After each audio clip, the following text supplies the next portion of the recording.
Bienvenue à notre post-it. Est-ce que tu as déjà changé d'avis après que tu as discuté avec quelqu'un?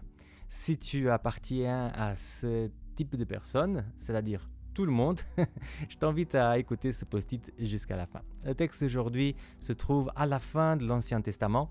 C'est un texte qui se trouve en Malachie, chapitre 3 et verset 6. Il dit comme ça le texte. « Car moi, le Seigneur, je n'ai pas changé. Et vous, fils de Jacob, vous n'avez pas été exterminés. » Je te propose une illustration qui est un peu un cadre imaginaire fou pour comprendre ce que je vais te parler aujourd'hui. Imagine que Dieu il avait des vis-à-vis, qui pourrait discuter avec ses amis-là. Et il se retrouve dans un restaurant ou dans un parc et il pose la question à Dieu. « Alors Dieu, comment ça va ?» Et Dieu dit, bon, pas terrible, hein? J'essaie de donner 100% pour les autres et je vois vraiment pas beaucoup de répondants chez les personnes. Et ses amis, en écoutant la souffrance, les difficultés, aussi le manque d'équilibre entre les deux côtés, hein, ils vont dire, mais pourquoi tu extermines pas tout le monde? Et le Seigneur dit, non, mais moi je peux pas faire ça. Oui, mais tu es créateur, tu peux faire à nouveau d'autres créatures, il n'y a pas de souci.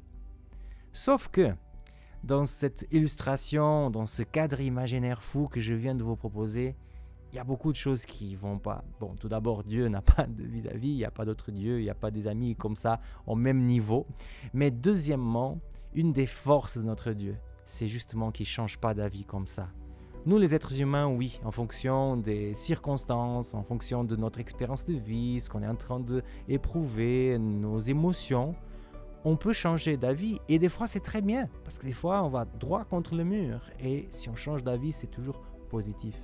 Mais en fait notre Dieu il n'existe pas ce danger d'aller contre le mur. Quand il prend une décision il sait exactement tous les tenants et aboutissants de cette décision.